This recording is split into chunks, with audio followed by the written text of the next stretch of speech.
Tsummal ladzina yalunahum, kemudian yang datang setelahnya yaitu muridnya para sahabat, yaitu para tabi'in. Tsummal ladzina yalunahum, kemudian muridnya para tabi'in yang disebut sebagai atba'ut tabi'in.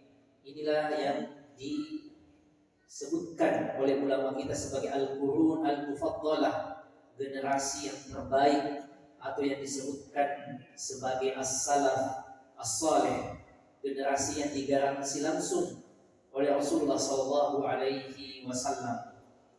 Pertemuan sebelumnya jamaah sekalian kita sudah menyelesaikan pembahasan tentang Abu Bakar As-Siddiq radhiyallahu taala anhu, manusia termulia setelah para nabi dan rasul, mertua Rasulullah sallallahu alaihi wasallam, sekaligus pemimpin kaum muslimin pasca wafatnya Rasulullah sallallahu alaihi wasallam, seorang kepala negara, dan di waktu yang sama adalah orang yang sangat wara, orang yang sangat berhati-hati untuk urusan akhiratnya.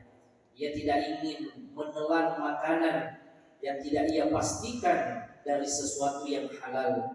Pernah ia kebetulan menelan suatu makanan yang ia ragukan kehalalannya, maka ia memaksa untuk memuntahkan makanan itu sampai semua heran jamaah sekalian yang dimuliakan Allah Subhanahu wa taala. Orang yang tidak pernah mencicipi khamar sejak masa jahiliyah, padahal khamar tidak langsung diharamkan bahkan setelah Islam, tetapi ada orang yang tidak pernah mencicipi yang namanya khamar seperti Rasulullah SAW, yaitu Abu Bakar As-Siddiq, orang yang tidak pernah menyembah berhala bahkan sebelum datangnya Islam. Sekarang jamaah sekalian, kita memasuki tokoh yang kedua setelah Abu Bakar As-Siddiq, orang terbaik setelah Abu Bakar As-Siddiq radhiyallahu taala anhu, yaitu Al-Faruq Umar ibn Khattab radhiyallahu taala anhu.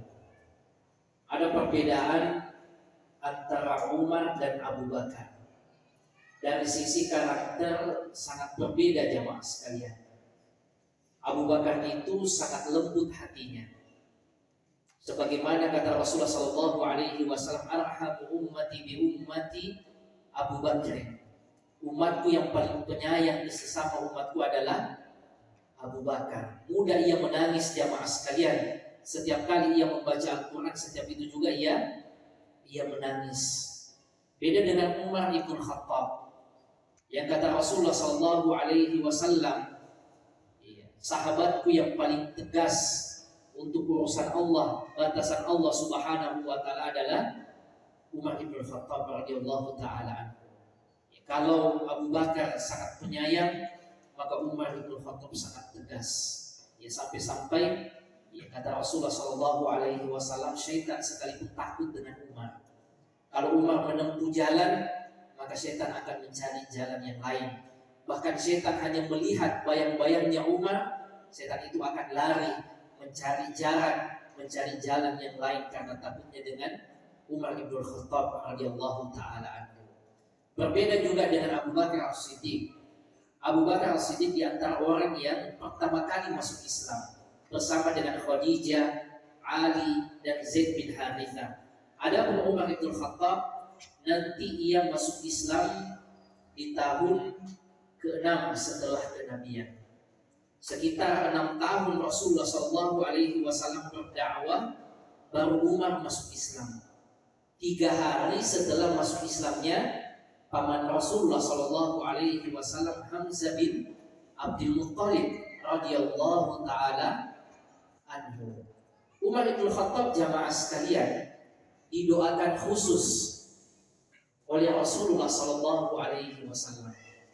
Rasulullah SAW sering berdoa, Allahumma a'izzal Islam bi ahabbi rajulaini ilaik.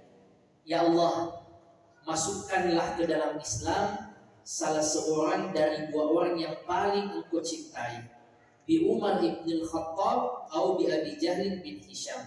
Apakah itu Umar ibn Khattab atau Abu Jahal?